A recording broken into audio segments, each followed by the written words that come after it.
और वो कहाँ गया? दोनों बेल के बीच में।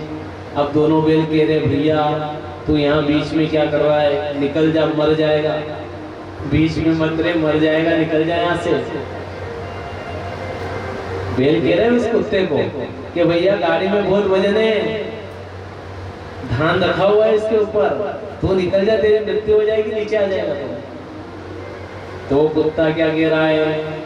अब समझ लेना अपने औकात भगवान ने कहाँ बताया, किससे बता दी। जो कहता है ना मैं चला रहा हूँ मेरे घर को, ये मेरा घर है, मैं चला रहा हूँ, अगर मैं नहीं रहूँ तो मेरा घर नहीं चलेगा, मैं नहीं रहूँ तो भोजन नहीं मिलेगी, मैं नहीं रहूँ तो धन नहीं मिलेगी। उसके लिए भगवान ने उपाधि दी है कि जो व्यक्ति ऐसा करता है उसको उपाधि कहाँ दे दी भगवान ने। अब बेल कह रहे कि निकल जा, मर जाएगा। वो क्या कह रहा कुत्ता कि तुम निकल जाओ, तुमको पता नहीं है गाड़ी को मैं खींच रहा हूँ, अगर मैं निकल गया ना तो गाड़ी तुम्हारे ऊपर गिर जाएगी। बेलों को क्या बोल रहा है? अपन भी बोलते हैं ना कि शरीर रूपी गाड़ी को, घर की गाड़ी को मैं चला रहा हूँ, जबकि अपनी गाड़ी कौन चला रहा है? सांवरिया सेठ चला रहा है, भगवान कान्हा जी चला रहा है आपकी गाड़ी। कौन चला रहा है? मैया कौन चला रहे गाड़ी को? कान्हा जी, यही चला रहे ना गाड़ी को।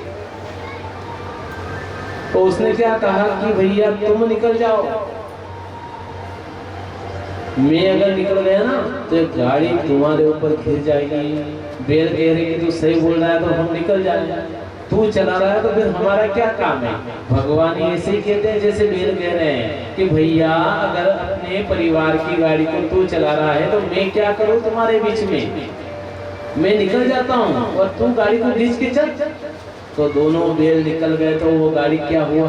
कुत्ते के ऊपर घिरने। कुत्ते का राम नाम सत्य। उसी प्रकार से आप भी कहते हो कि मैं चला रहा हूँ, मैं चला रहा हूँ, फिर भगवान कहते भैया तेरी गाड़ी तू संभाल, मैं एक साइड में हट जाता हूँ गाड़ी से, और फिर वो गाड़ी अपने ऊपर घिर जाती है और अपनी मृत्यु हो जाती है।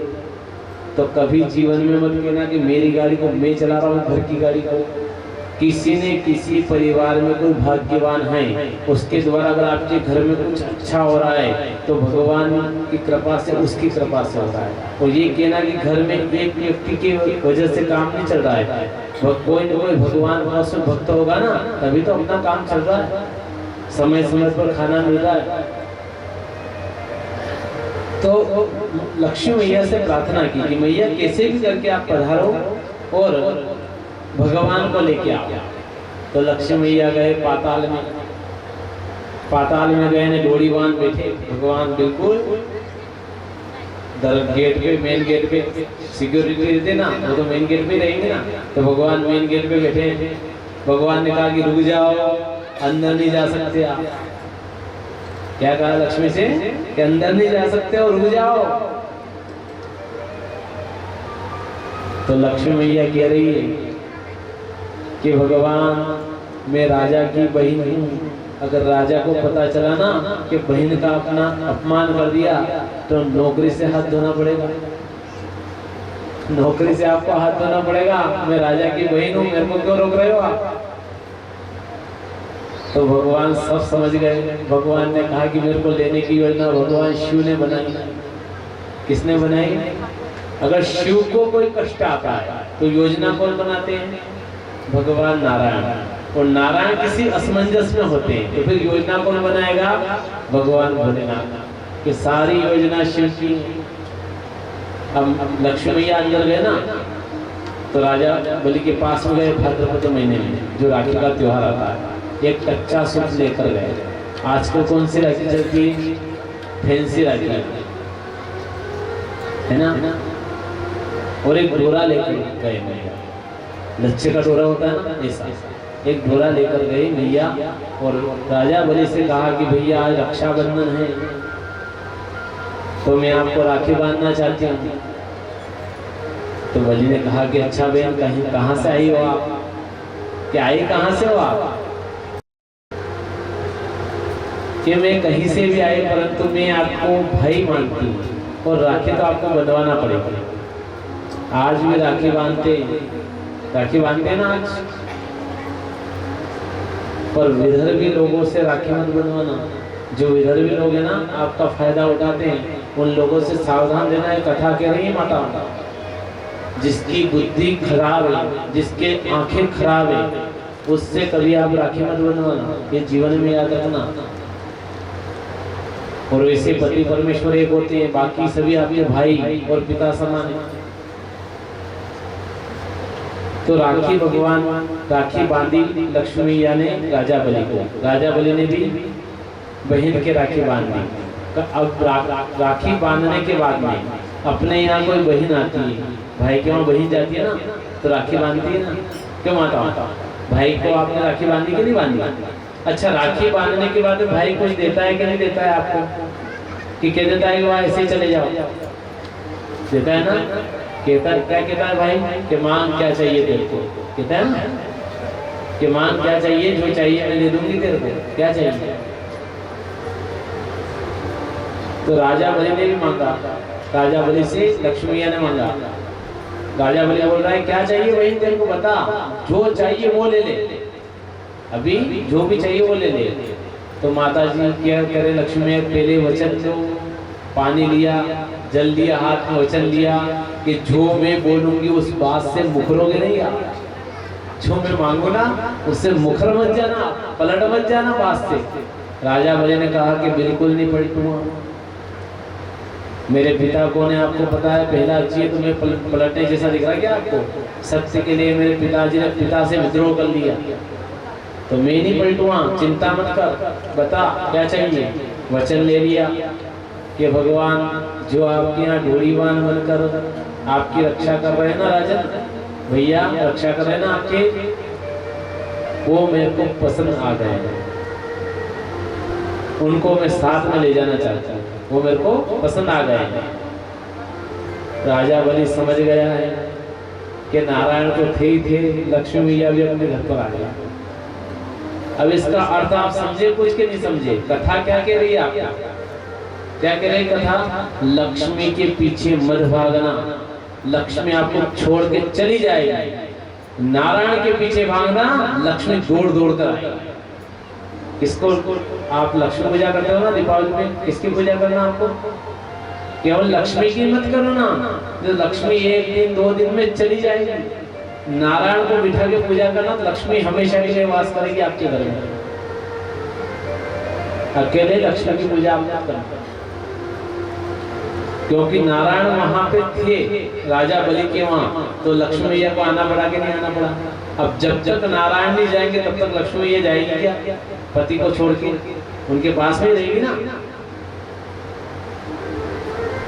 राजा बलि ने कहा कि भैया मैं समझ गया, आपके स्वरूप में आ जाइए। लक्ष्मी मैया अपने स्वरूप में आ गई, भगवान भी आ गए। तो भगवान से राजा बलि ने कहा कि परमात्मा आप तो यहाँ से चले जाओ, फिर 4 महीने बाद मेरी रक्षा कौन करे? किसी ने आक्रमण कर दिया तो, इंद्र ने आक्रमण कर दिया तो मेरी रक्षा तो कोई होना चाहिए करने वाला। तो भगवान ने कहा कि 4 महीने मेरी ड्यूटी रहेगी। और लक्ष्मी मैया को उसने भेजा था, भगवान शिव ने भगवान शिव को बुलाया, परमात्मा आ जाओ, आपको समय आई। 4 महीने शिव जी की ड्यूटी और 4 महीने ब्रह्मा जी की ड्यूटी, ऐसे 4-4 महीने तीनों देवताओं की ड्यूटी है राजा बलि के वहां नौकरी, सिक्योरिटी की नौकरी है इनकी। तो अपन कहते हैं ना देव सो गए, देव सोते नहीं महाराज। अगर देवता भगवान सो गए तो उस दिन संसार ही सो जाएगा। जिस दिन भगवान सो गए ना, समझ लो संसार सो जाएगा। तो देव नहीं सोते महाराज, भगवान राजा बलि के वहां चले जाते हैं। वो 4 महीने बाद जैसे आते हैं, विवाह का कार्य प्रारंभ हो जाता है, शादियां प्रारंभ हो जाती हैं। तो इस प्रकार से भगवान ने प्रेम से लीला की और राजा बलि ने हजारों वर्ष तक राज्य किया और परमात्मा को प्राप्त कर लिया। भगवान को प्राप्त करने की मन में ललक होना चाहिए। अगर ललक होगी ना तो भगवान आपको प्राप्त हो जाएगा। अब सुखदेव जी उन्हीं राजा परीक्षित से कह रहे कि राजा परीक्षित अब आप और क्या सुनना चाहते हो? तो राजा परीक्षित कहता है कि गुरुदेव मैंने सुना है कि एक महात्मा थे च्यवन ऋषि नाम की, उनका किसी कन्या ने अपमान किया था, राजा की कन्या ने। वो किस प्रकार से हुआ था, कृपा करके मुझे बताइए। तो भगवान ने सुखदेव मुनि ने कहा कि बहुत अच्छा प्रश्न किया है।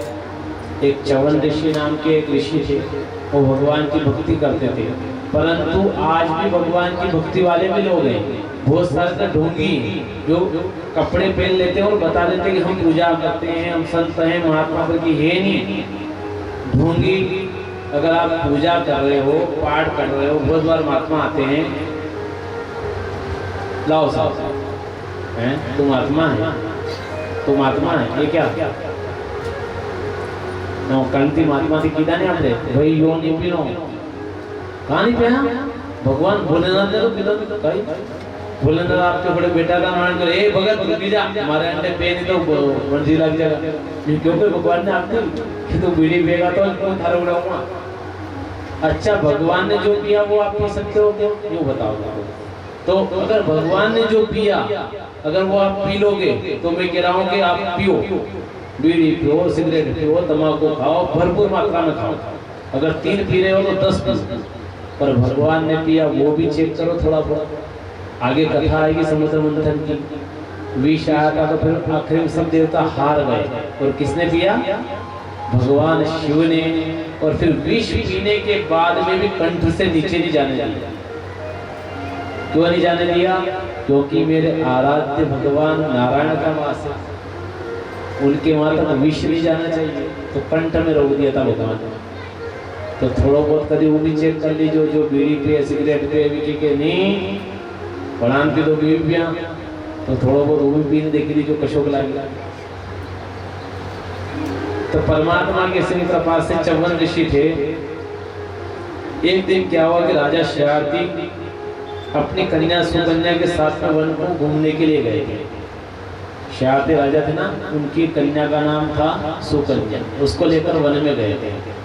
तो वन में जब जा रहे थे ना, तो एक महात्मा जी तपस्या कर रहे थे। कौन थे वो, च्यवन ऋषि महात्मा, और प्रेम से भगवान की तपस्या कर रहे थे। अब तपस्या कर रहे थे तो आज भी हिमालय में पहले क्या होता था कि जब महात्मा लोग तपस्या में बैठते थे ना, तो उनको पता नहीं रहता था कि कितने वर्ष हो गए, 1 वर्ष से तपस्या कर रहा हूँ कि 2 वर्ष से कर रहा हूँ कि 10 वर्ष हो गए कि 50 वर्ष हो गए, उनको खुद को पता नहीं था। तो उनके ऊपर क्या हुआ, च्यवन ऋषि के ऊपर जो वो मिट्टी रहती ना पूरे शरीर पर जम गई। महात्मा दिख नहीं रहे, केवल आंखें दिख रही, चमक रही आंखें दोनों। अब वो आंखें चमक रही थी तो सुकन्या ने पास में गई कि इतनी सुंदर आंखें चमक रही आंखें है कौन। थोड़ी देर तो सुकन्या ने विचार किया, विचार करने के बाद में उसने विचार किया कि एक काम करना चाहिए, ये जो चमक रही ना इसको मैं बाहर निकाल दूं, जो आंखें चमक रही थी ना उसको किसी से बाहर निकाल दूं। तो एक डंठल पड़ा हुआ था वहां पे, उसको लिया सुकन्या ने, और उस आंखें को बाहर निकालने गई ना तो दोनों आंखें च्यवन ऋषि की फूट गई। दोनों आंखें फूट गई। अब क्या कार्य कर रहे थे वो, गलत कार्य कर रहे थे क्या, तपस्या कर रहे थे। कभी कभी आप लोग और हम लोग भी साधना करते हैं, पूजा करते हैं, और पूजा करते करते अगर आपको दुख आ रहा है, अपने परिवार में किसी प्रकार का दुख आ रहा है, परेशानी आ रही है, तो यूं विचार कर लेना कि भगवान अपने भाग्य में पहले ऐसा लिखा हुआ होगा ना, तभी तो अपन भोग रहे हैं महाराज। च्यवन ऋषि ने किसी को दोष नहीं दिया, आंखें फुट गई उसके बाद में भी दोष नहीं दिया। उन्होंने वो विचार कर रहे हैं कि मेरे पूर्वजन्म जन्म में कोई न कोई कमी रही होगी, मैंने कुछ न कुछ पाप किया होगा, तभी तो भगवान ने मेरी आंखें का हरण कर लिया। क्या कहा उन्होंने कि तभी तो भगवान ने मेरी आंखें का हरण कर लिया। अब च्यवन ऋषि की तपस्या बने हुए ना, तो प्रकट हो गए च्यवन ऋषि। देखा तो आंखों से खून आ रहा है। राजा शयाति जब पास में गया, कन्या से कहा कि तूने बहुत गलत कार्य कर दिया, अब मैं तेरे को राज्य में नहीं ले जाऊंगा, ये ऋषि जाने और तू जाने, महात्मा जो दंड दे उसको तेरे को भोगना पड़ेगा, क्योंकि एक सिद्ध पुरुष की आंखें मैंने फोड़ दी। च्यवन ऋषि ने कहा कि इसकी कोई गलती नहीं, इसको पता नहीं था महाराज। च्यवन ऋषि ने भगवान सूर्य और अश्विनी कुमारों की साधना की, और साधना के द्वारा उनको नए चक्षु नए नेत्र प्राप्त हुए। और सुकन्या का विवाह चौहान ऋषि के साथ में यहाँ पर होता है। बोलिए सांवरिया सेठ की जय। अब सुखदेव मुनि विराजे और राजा परीक्षित कहता है कि परमात्मा मैंने सुना है व्यक्ति जो व्रत करता है ना, उपासना करता है तो उसका फल मिलता है कि नहीं मिलता है। अपने मन में प्रश्न चले कि यार पंडित जी ने बताया तो शनिवार को व्रत कर लीजिए ने थारो काम भी जाएगा। फिर विचार करो पंडित जी ने बताया तो मेरा काम भ्यो को नहीं कहा नहीं भ्यो। ये कथा आ रही है। तो एक नाभाग राजा थे, उनके अम्बरीश हुए और अम्बरीश ने व्रत किया था। राजा अम्बरीश ने व्रत किया था। काय का किया था? एकादशी का। काय का किया था? एकादशी का। आप भी व्रत करते हो, हम भी व्रत करते हैं। अभी व्रत चल रहा है आप लोगों के और हमारे, चल रहा ना आयोजक वाले के, सभी आयोजक चौहान परिवार के व्रत होगा, हमारे भी व्रत चल रहा है। तो व्रत में बताया गया है कि एका आसन। आप व्रत करो तो सुन लेना ध्यान से। व्रत कैसे किया जाता है भैया? यूनी के फल भी खाई लिया, मूंगफलिया का दाना भी खाई लिया, साबुदाना भी खाई लिया, ने फिर किया कि और चाहिए हो।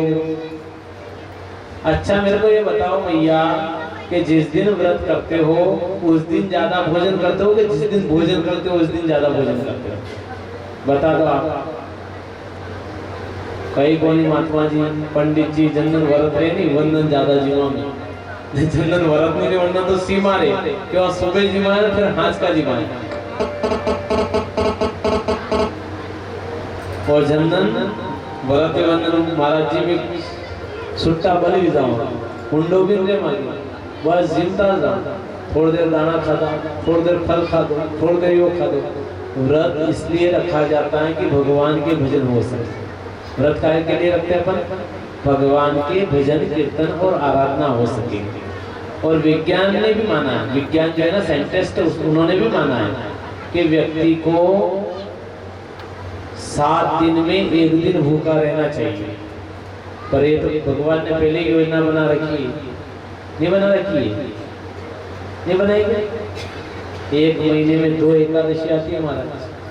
पहले ही भगवान ने बना रखा है भैया 1 दिन भूखा रहना। तो साइंटिस्ट तो बोल रहे हैं कि आप 1 दिन भूखा रहो।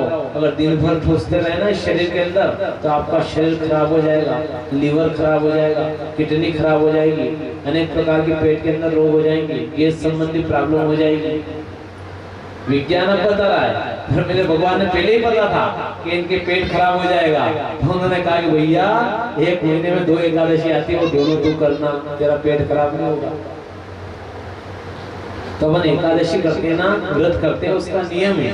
व्रत का नियम है कि एक आसन पर जो बैठ के आपने भोजन कर लिया भैया, उसके बाद फिर भोजन नहीं करना, उसको व्रत बोलते हैं। क्या बोलते हैं? व्रत। अब राजा अम्बरीश ने एकादशी रखी। क्या रखी? एकादशी। तो एकादशी का व्रत आखिर कैसे किया होगा? एकादशी का व्रत ऐसे होता है कि दशमी के दिन दोपहर के बाद भोजन का त्याग कर देना। और हम लोग क्या करते हैं भैया बताओ मेरे को, अंदर की बात मेरे को पता है आप क्या करते हो। मालूम है कि काले एकादशी है, वर्दी एकदम पहला भार जिमो 4 बजे, रात 8 बजे जिम जो फिर सुबह भूख नहीं लगेगा। रात 8 बजे भोजन कर लेना माताओं, भूख नहीं लगेगी। और व्रत का एकादशी का नियम राजा अम्बरीश ने कैसे की? दशमी को दोपहर के बाद भोजन का त्याग कर दिया उन्होंने, कि भोजन नहीं करना। एकादशी को बिल्कुल निराहार। जो एकादशी में आता है ना, पंचांग में आते हैं ना कि आज गौनित को फरियाद है तो 1 गिलास भरो गौनित को पी जाओ। जनन गौनित को फरियाद आओ छाटो लागो खाली नहीं कि हम नाम करोगे नहीं करोगे। और जनन मावा को फरियाद आवे कई बार चलेगा, केला फरियाद आवे चलेगा, है चले नहीं। खीर को खेलो कई बार। और गौनित को ऐसा बिल्कुल थोड़ो सो। पंचगव्य ब्राह्मण देवता पान करवाते हैं ना पूजा में बैठने से पहले, थोड़ो दीजिए, थोड़ो, ज्यादा मत दीजिए, बिल्कुल थोड़ो सो। पंचगव्य पान भी कसर करे, नहीं लेगा, सब माथा पे लगे लोगे, यहाँ तो जाओगे वैसे वैसे वो माथा पे लगे लेगा। पूजा करने का एक बार और एक और नियम में बता देता हूँ। जो आप पूजा करते हो ना महाराज, आपकी पूजा क्यों नहीं लगती? पूजा में बैठे हो ना, पूजा क्यों नहीं लगती व्यक्ति की? एक तो आप जब भी पूजा में बैठो एकाग्रचित होकर भगवान की पूजा करो, ध्यान पूजा में भटकना नहीं चाहिए व्यक्ति का। दूसरी बात, अगर आपके चोटी नहीं है तो भगवान आपकी पूजा को स्वीकार नहीं करेंगे, ये भी ध्यान रखना। अगर तिलक नहीं है तो भी भगवान स्वीकार नहीं करेंगे। चोटी क्यों आवश्यक है? क्यों ये चोटी क्यों आवश्यक है भक्तों के लिए? आपके पति के, आप सबके हैं, इनकी बात कर रहे हैं, क्योंकि आप तो सुहागन, आप सब सुहागन हो और ये सब सुहागन नहीं दिख रहे हैं महाराज। अच्छा, ये तो पुरुष तो आपके पति हो गए। अच्छा, आपके पति कौन है वो बताओ मेरे को। आपका भी पति है, मेरे भी पति है और आपके भी पति है। कौन है आपका पति? पति कौन है? नारायण, भगवान नारायण आपके पति है। कौन है? नारायण, भगवान नारायण पति है।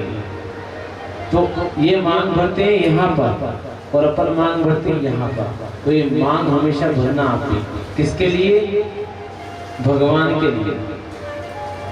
सीता मैया मांग भर रही थी तो हनुमान जी को पता चला कि मांग भरने से मेरे प्रभु प्रसन्न होते हैं, तो पूरा सिंदूर लगा लिया पूरे शरीर के कि अब तो भगवान प्रसन्न हो जाएगा।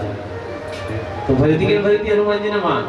तो इससे आपको भी तिलक रखना है महाराज। चोटी इसलिए रखना है कि अपन ने टीवी लगाई, क्या लगाई महाराज? ये एलईडी लगी हुई यहाँ पे, ये एलईडी लगाई और अपन ने छतरी लगा दी ऊपर। पहले तो एंटीना चलता था, अब ये छतरी लगा दी। वो तपेला जैसा क्या आता है गोल गोल, वो भी लगा दिया आपने। और वो एलईडी कैसी रहती, वो अगर नहीं लगाओ तो विचार करो कि फोटो आई जा आवे आगे टीवी में आवे, फोटो नहीं आवे नहीं। जहाँ तक वह एलईडी नहीं लगेगा अतरे फोटो आवर को नहीं, तो यो आप लोग तपेलो कहिए, यो तपेलो। अगर उनकी या एलंकी नहीं वेगा तो फोटो आवारा को नहीं भगवान का, फिर गलत चीज़ों का फोटो आएगा परंतु भगवान की फोटो नहीं आएगी। इसलिए चोटी और तिलक आवश्यक है। दूसरी बात है, जैसे सत्यनारायण भगवान की कथा आप करवाते हो, क्या बांटते हो महाराज? मैं चूक गया हूँ, क्या बांटते हो मैया? क्या बांटते हैं? सत्यनारायण भगवान की कथा होने के बाद क्या बढ़ता है? पंचामृत है ना, पंचामृत बांट देंगे।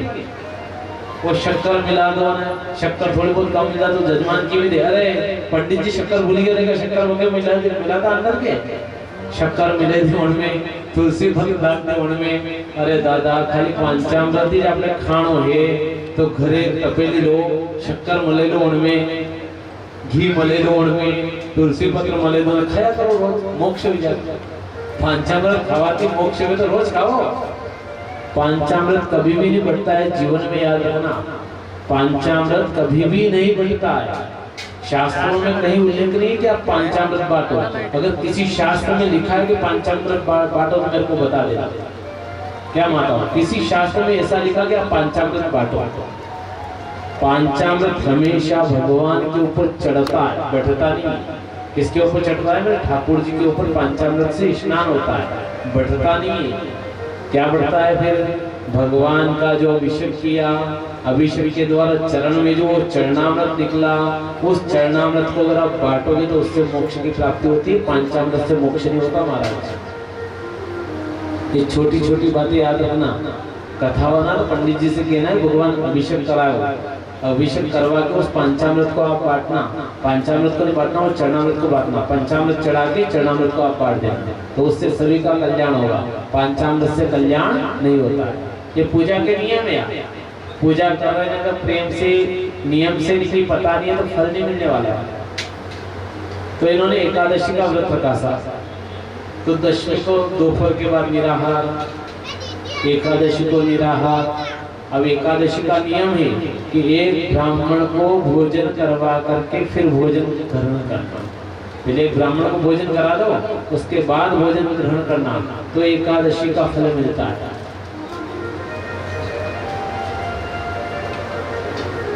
अब इन्होंने निमंत्रण किसके दिया था महाराज? दुर्वासा ऋषि के। दुर्वासा ऋषि आप पधारना तो मैं व्रत को खोलूंगा। जब तक ब्राह्मण भोजन नहीं करता है ना तब तक एकादशी का व्रत नहीं खुलता है। तो द्वादशी के दिन जब ब्राह्मण देवता को निमंत्रण दिया गया प्रातः काल आकर आप भोजन कर लेना, मैं व्रत को खोल लूंगा। परंतु ऋषि नहीं पधारे महाराज, स्नान ध्यान के लिए चले गए, समय पे नहीं आए। अब व्रत नहीं खोलो तो व्रत लगे भी नहीं, व्रत खोलना भी आवश्यक है। ब्राह्मण को भोजन करवा करके व्रत खोलना पड़ता है ना महाराज, तो व्रत कैसे खोले राजा? तो उन्होंने विचार किया कि ऋषि तो नहीं पधार रहे हैं, एक तुलसी पत्र लिया, उस पे एक चावल का दाना रखा, कह दिया तदेव वस्तु गोविंदम तुभ्यमेव समर्पयेत्। भगवान को अर्पण करने करके स्वयं मुख में रख रहे थे और ऋषि आ गया। दुर्वासा उनको क्रोध आ गया कि राजन, एक तरफ तो एकादशी का व्रत करता है, ब्राह्मण को निमंत्रण देता है, फिर खुद ही खा जाता है। ब्राह्मण को भोजन नहीं करवा, उससे पहले तो ग्रहण कर रहा है। और दुर्वासा ऋषि को गुस्सा आया और कृत्या नाम की अग्नि अम्बरीश राजा के ऊपर छोड़ दी। परंतु कृत्या नाम की अग्नि जो गई ना, वो क्या कर रही? राजा के आसपास चक्कर लगा करके राजा को प्रणाम करके उन्हीं ऋषि के पीछे लग गई। कभी ब्राह्मण हो तो इतना घमंड मत करना, अहंकार मत करना, मेरे जैसा कोई नहीं। अगर किसी भक्त का अपमान कर दिया तो ब्राह्मण को भी भगवान नहीं छोड़ेंगे। तो जब अग्नि पीछे लगी ना महात्मा के, दुर्वासा आगे आगे और अग्नि पीछे पीछे, वही अग्नि कृत्या। और उसको अपन क्या बोलते हैं? महाराज जी घर में बहुत परेशानी चल रही है।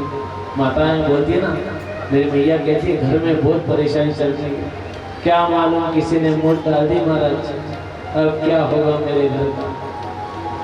मेरा बेटा भी कमजोर हो गया, मेरी बेटी बहुत कमजोर हो गई, ना जाने कौन ऐसा आदमी सत्यानाश जाए उसका, मोट डाल दी हमारे ऊपर। कहते हो ना, वही मूड है और वही कृत्याग्नि, उसी को कृत्याग्नि बोलते हैं।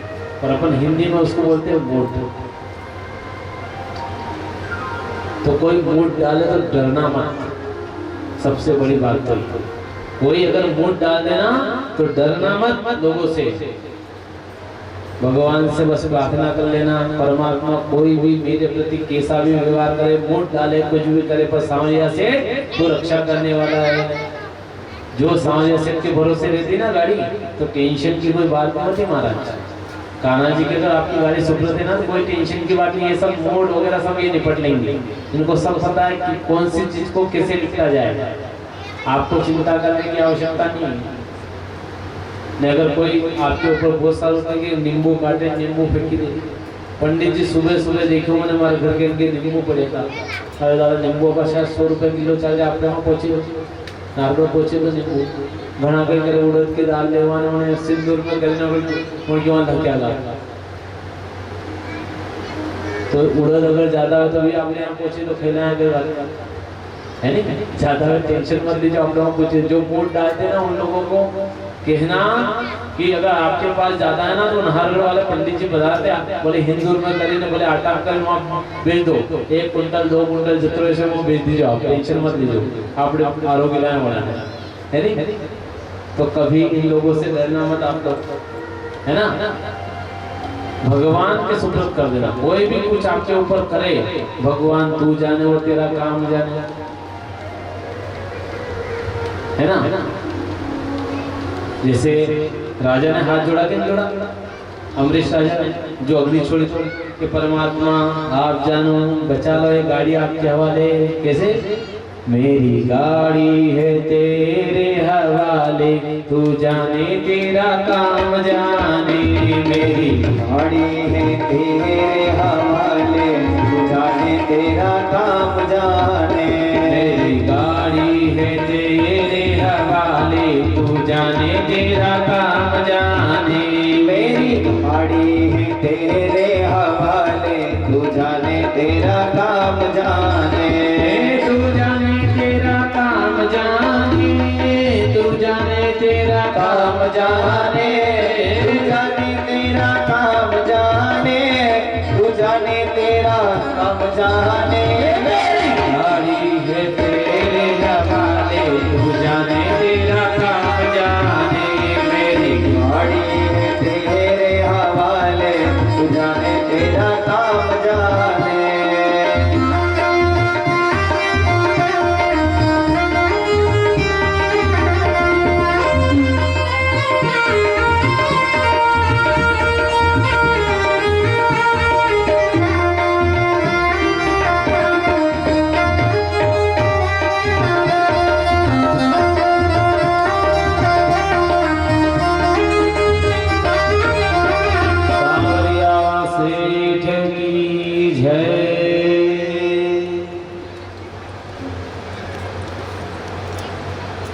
तो परमात्मा की कृपा से अमरीश राजा ने गाड़ी किसके सुपुर्द की?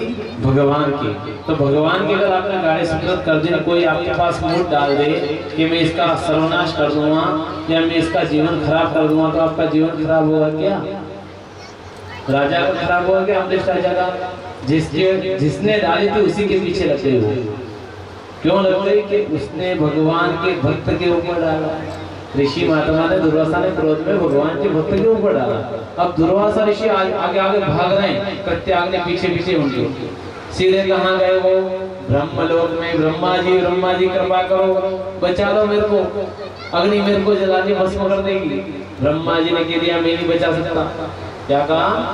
किसी भक्त का अगर अपमान करोगे आप, तो भगवान भी आपको नहीं बचाएगा। ये जीवन में याद रखना। लोगों का अपमान करोगे बच जाओ, अगर किसी भक्त का अपमान कर दिया तो भगवान भी आपको बचाने वाले नहीं है। भगवान ब्रह्मा ने कह दिया मैं नहीं बचा सकता, शिव की शरण में चले जाओ। तो शिव जी बचा लेंगे उसको? बचाएंगे? शिव जी के पास गया, भोलेनाथ दया करो, बचा लो, दया करो, बचा लो। कि मैं भी नहीं बचा सकता महाराज। आपने नारायण के भक्त का अपमान किया है, नारायण के समीप जाओगे बचाएंगे। भगवान भोलेनाथ ने भी ना बोल दिया। कहाँ गए फिर वो? भगवान नारायण के पास में गए।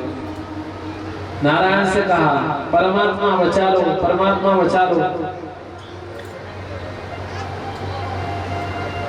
नारायण ने कहा कि भैया मैं तेरे को बचा ले।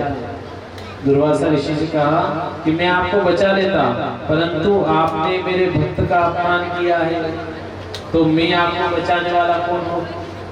उसी भक्त के पास जाओ, वही आपको बचा सकता है, मैं नहीं बचाऊंगा। अब कहाँ आ गए महात्मा जी? जिसके ऊपर अग्नि छोड़ी, जिसके ऊपर छोड़ी थी ना, उन्हीं के पास आना पड़ा।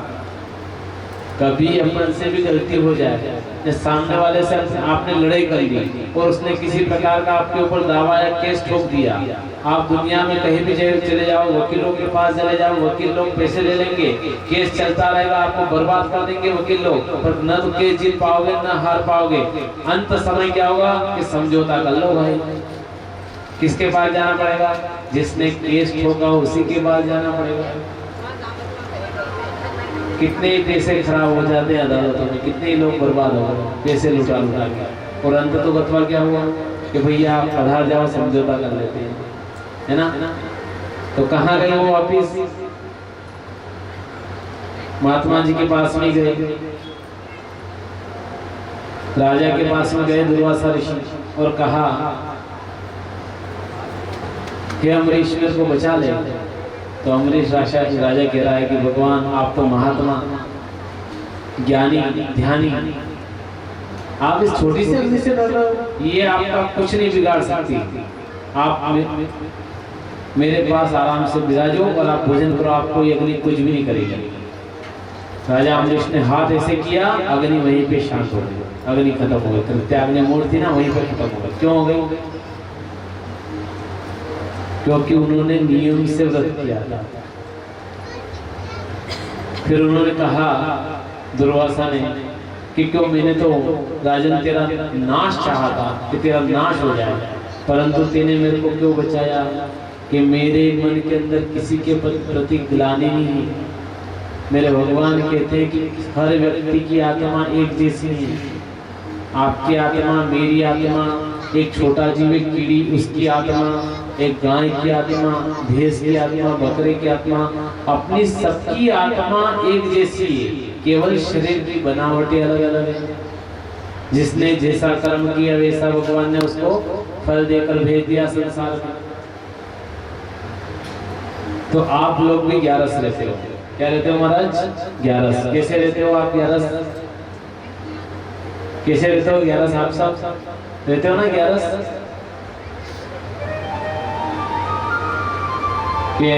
नाना आज 11 से कहिए, आज 11 से तो एक काम कर, साबुदाना ले आ जाए, आलू ले आ जाए, बोलते हो ना, ये सब ले आना, क्योंकि 11 से, और 11 के दिन बिल्कुल भरपेट रहते हो, बिल्कुल खाली नहीं रहती जगह पेट में। रहती है कि किसी के मैया रहती है क्या? नहीं रहती है ना, बिल्कुल पेट फूल रहता है आपका। तो अब हमारे प्रेम से हमारे साथ में हमारे हर बार तो एक भागवत आचार्य हमारे पीछे बैठते हैं और एक आचार्य बैठते हैं, और वो संगीतकार बैठते हैं। परंतु आज दो भागवत आचार्य पीछे बैठे हैं हमारे। एक तो संजय जी शर्मा कोटला बहादुर वाले, ये भी भागवत जी करते हैं। एक हमारे भतीजे मनीष जी शर्मा जो उज्जैन विद्यार्थी कर रखा है इन्होंने, और ये भी भागवत जी करते हैं। तो आज दो प्रवक्ताओं का आशीर्वाद मेरे को मिल रहा है। रोज एक प्रवक्ता का आशीर्वाद रहता है, आज दो प्रवक्ता का। और संगीत के स्वरूप सम्राट भरत जी शर्मा, हमको जानते नहीं है संगीत में, संगीत का नॉलेज हमको नहीं, सुर ताल का सुर नॉलेज हमारे भरत जी को, वो उनके हिसाब से संगीत चलाते हैं। तो आज हमारे 11 से ये प्रेम से हमारे मनीष जी शर्मा के मुख से सुनिए और आनंद लीजिए भजन का। ओ आज हमारे 11 है, आज हमारे 11 है, आज हमारे 11 है, आज हमारे 11 है, आज हमारे 11 है, आज हमारे 11 है, आज हमारे 11 है, आज हमारे 11 है। नाना बाजारा में जाजे, नाना बाजारा में जाजे, लोखंड साबुदाना लाजे, लोखंड साबुदाना लाजे, लोखंड साबुदाना लाजे, लोखंड साबुदाना लाजे, छोरा फूल मती जाजे मारे 11 है, नाना फूले मती जाजे मारे 11 है, आज मारे 11 है, आज मारे 11 है, ओ आज मारे 11 है, आज मारे 11 है। सावरिया सेठ की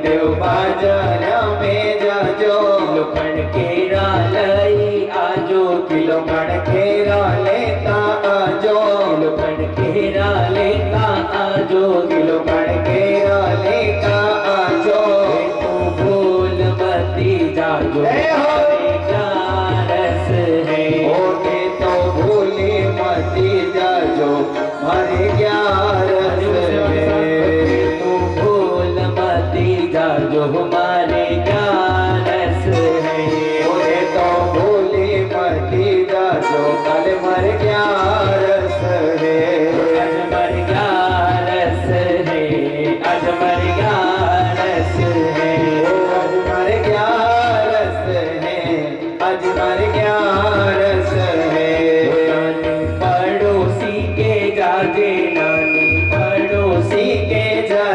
नानी पड़ोसी के आजे, नानी पड़ोसी के जाजे, थोड़ी खाटी छाछ लाजे, थोड़ी छाछ लेती आजे, थोड़ी खाटी छाछ लाजे, थोड़ी खाटी छाछ लाजे, थोड़ी भूल मती जाजे हमारे क्या रस है, वो छोरी थोड़ी मती आज हमारे क्या रस है, आज मर क्या रस है, आज मर क्या रस है, वो आज मर क्या रस है, आज मर क्या रस है। सांवरिया सेठ की जय हो।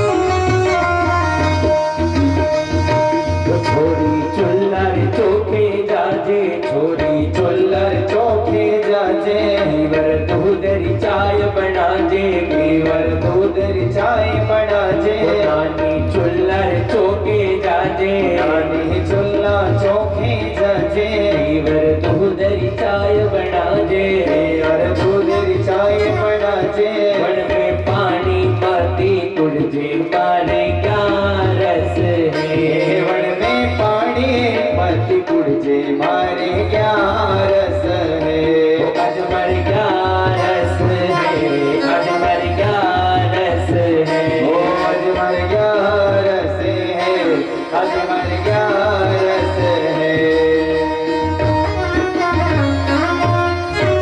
क्या रस है। सांवरिया सेठ की जय जय।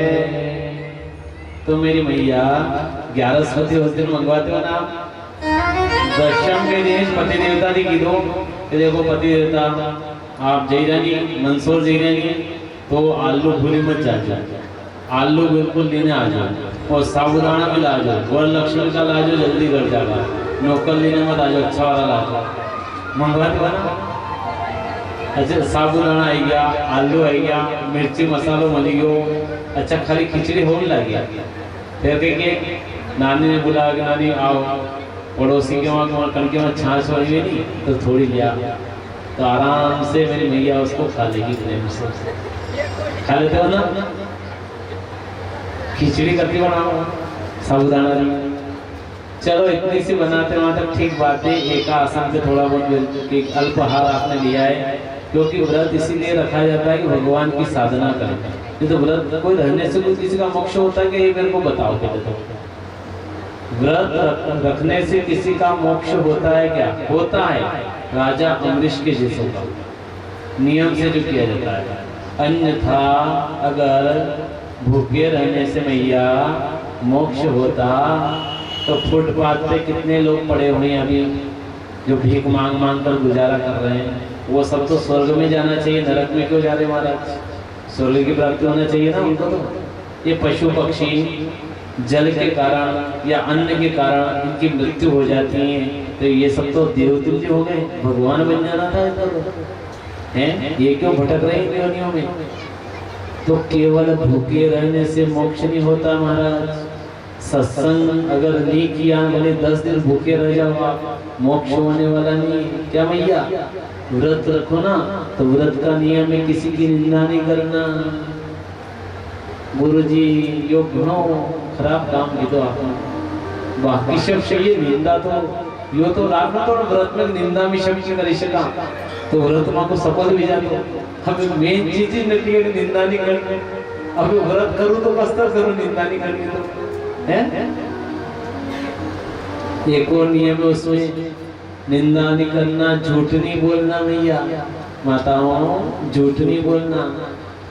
और मेरी माता पल पल में झूठ बोलती है, कभी कभी क्यों बोलती है? कुछ मंगवाना हो तो झूठ बोल के मंगवाए, पति देवते के मंगवाना तो झूठ बोले नहीं मंगवाओगे। भले मांडो 10 तारीख को है, 2 महीना लेट है, पर 3 महीना पहला पति देवता शादी आएगी है, पत्रिका आएगी है, बुलावा भी आएगी है, आपने साड़ी आज की आज लानी पड़े, कस्तर भी साड़ी लाओ है, भले मांडो 2 महीना लेट है कि कोई झूठ बोलते हो तो भगवान ने कहा कि निंदा करते हो, झूठ बोलते हो तो फिर विचार करते हो कि मेरे कान्हा जी आपको प्राप्त हो जाए, कैसे होंगे भैया, क्यों आता हूँ। तो व्रत का नियम है झूठ मत बोलना, निंदा नहीं करना। हाँ, ये बात तो मैं आपसे नहीं कहूंगा कि इधर की उधर बात मत करना, क्योंकि इसमें मैं कुछ नहीं कर सकता। मैं कह भी दूंगा आपको कि माताओं आप इधर की उधर बात मत करो, फिर भी आप करोगा। अगर आपने कशी बात मांडो पहुंचाने में अपने कि अपने यहाँ डांगी समाज का ज्यादा है तो सबने बात पहुंचाने के वहाँ शादी 1 तारीख की, तो बोले आदमी थी मत को आप, एक लेडीज थी की थी जो मेरी माताओं से कह देना, माताओं से कह देना कि 8 तारीख को विवाह हुए, पूरे डांगी समाज में जितनी भी माता बहनें सबके पास में बात चली जाएगी कि 8 तारीख को शादी है। कहने की तो आपने खाली एक माता एक बहन को कहा ये बात, परंतु सभी माताओं में फैल गई बात। ये मेरे युधिष्ठिर महाराज का श्राप है ना कि तुम्हारे पेट में कोई बात टिकेगी नहीं, अगर वह बात नहीं करे तो पेट दुखा लग जाना हो, जब तक वो बात नहीं निकले तो पेट दर्द बंद नहीं है महाराज, कहीं करो श्राप के कारण व्यक्ति तो ये भी नहीं कर सके होंगे। तो परमात्मा की असीम कृपा से अब आगे कथा आती है। सुखदेव जी मुनि कह रहे हैं कि राजन और आप क्या सुनना चाहते हो, भगवान के गुणानुवाद में आप क्या सुनना चाहते हो। तो सुखदेव मुनि ने कहा कि भगवान अनेक सब पे भगवान ने कृपा करी, प्रहलाद पे कृपा करी, राजा बलि पे कृपा करी, सब पे कृपा करी, तो भगवान ये बताओ अर्जुन पे कृपा करी हैं, मेरे पे कृपा करे तो मैं कथा सुन रहा हूँ, और आप पे भी कृपा है तो आप कथा होने जाओगे मुखी होंगे हैं। कृपा नहीं रहती तो अपन बैठ पाते क्या यहाँ पर, मैं बैठ पाता क्या, किसी की कोई ताकत है कि यहाँ बैठ सके, नहीं बैठ सकता है। तो मेरे कान्हा जी की पूरे संसार को इन्होंने मोह रखा है, क्या कर रखा है, मोहनी की माला में भगवान ने पिरो रखा है पूरे संसार को।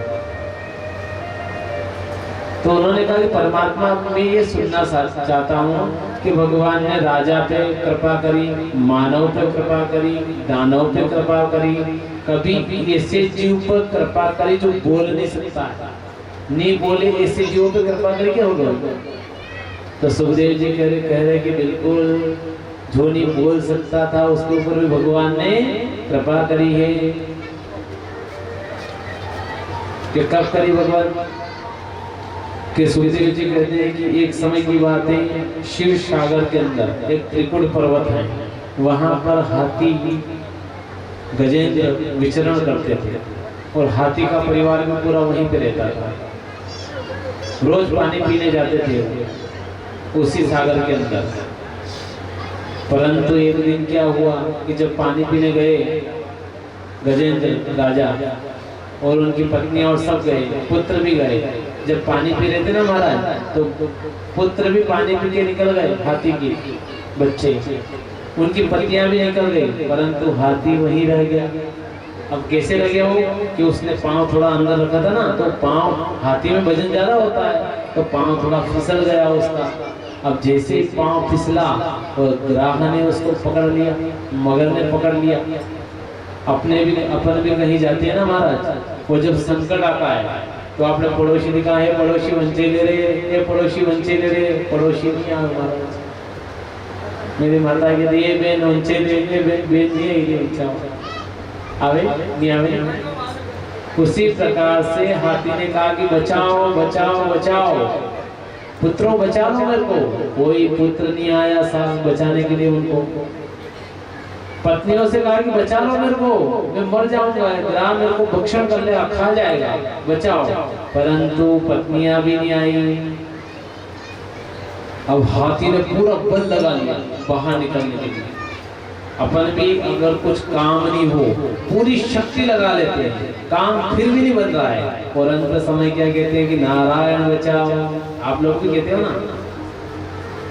एक समय की बात है, एक व्यक्ति था महाराज, नाव में बैठकर जा रहा था। काय के अंदर? नाव में बैठकर जा रहा था। अब नाव में थोड़ा सा एक छेद था, तो उस नाव में पानी भरने लगा। उसको बाद में पता चला कि मैं गलत नाव में बैठ गया, इसमें तो छेद है, क्या करना चाहिए? तो पड़ोसी सबसे गिराया और इसको पानी को रोको।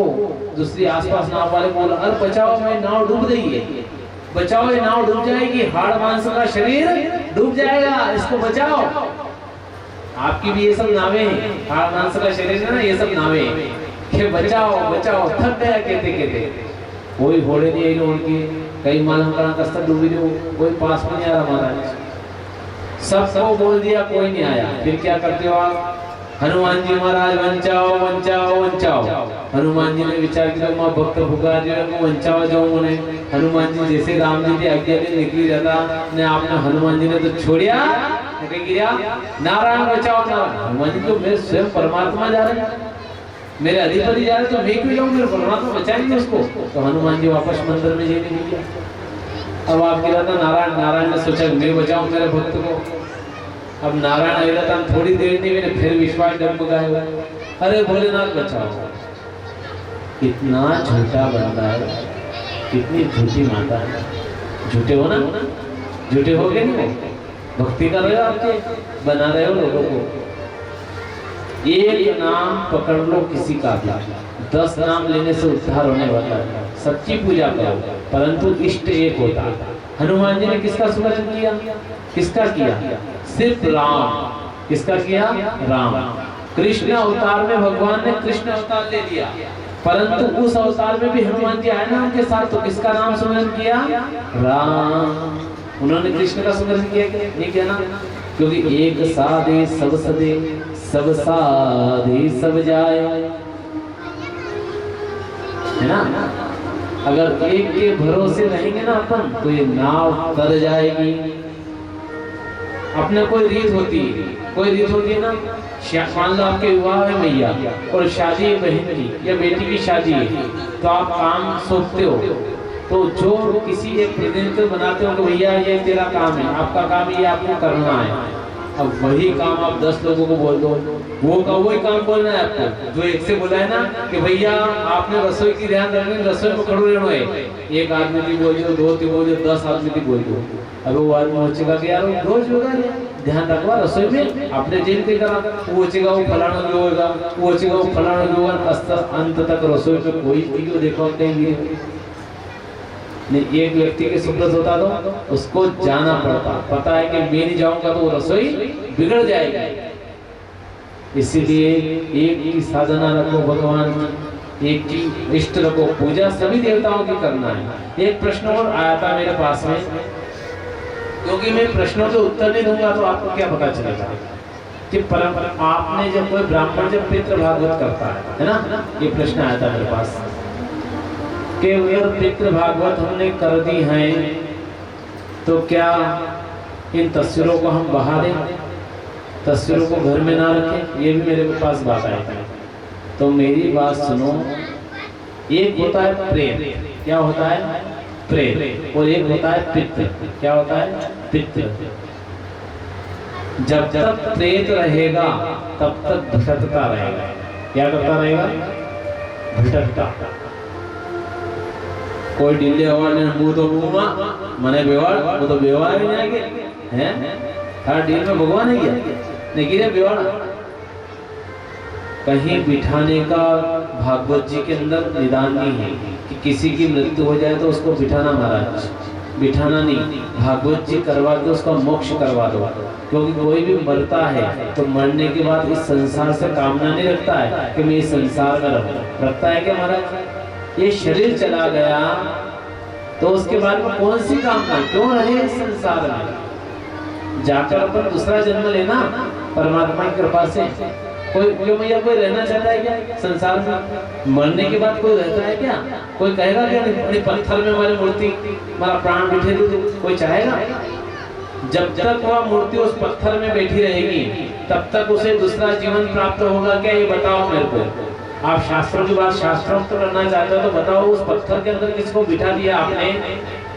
तो उस पत्थर में से वो आत्मा अपने ब्राह्मण के द्वारा विराजमान करवा दी, उसको अंदर डलवा दी आत्मा को। अब वो आत्मा पत्थर में से बाहर नहीं निकल पाएगी और उस पत्थर में रहेगी। तो अब यूँ बताओ कि वो जीव जन्म जन्मांतर को भाटे के अंदर बैठा रहेगा क्या, पत्थर के अंदर बैठा रहेगा क्या? वह नहीं चाहता है कि मुझे दूसरी योनि प्राप्त हो, चाहता है कि नहीं चाहता है? अपन क्या चाहेंगे कि भगवान मोक्ष हो जाए, मोक्ष निवान पशु की योनि मिल गई तो भगवान आज पशु हूँ कल मनुष्य भी बनूंगा, मनुष्य बनूंगा तो फिर आपकी भक्ति करूंगा। होता है कि नहीं होता है? तो कभी भी बिठाना मत इन भाव वालों के चाले लग के। जो बिठाता है ना वो दुखी हो जाता है। क्या हो जाता है? दुखी, पूरा परिवार बर्बाद हो जाता है। क्योंकि वो आत्मा फिर उसको कहती है कि इस पागल ने मेरे को बिठाया है, इसके कारण मैं दुखी हूँ। नहीं बिठाता तो आज मेरा मोक्ष हो जाता, भगवान मेरे को दूसरा जन्म दे देते, दूसरा अवतार हो जाता मेरा। चाहते हैं कि नहीं चाहते? अगर बिठाने की प्रक्रिया होती तो महाभारत काल में कितने कौरवों को नाश हुआ है वो सब ओटले अपने पृथ्वी पे बना दो। रामायण काल में जितने मेरे सबके ओटले बना दो, कृष्ण काल में जितने भी मेरे सबके ओटले बना दो। पृथ्वी पे इतनी जगह नहीं बचेगी आपके रहने के लिए और बैठने के लिए। रहेगी क्या अगर सब ओटले बन जाएंगे? तो क्या खाओगे, क्या पीओगे, कहाँ रहोगे महाराज? तो कभी भी बिठाना मत, उनका मोक्ष करवा देना।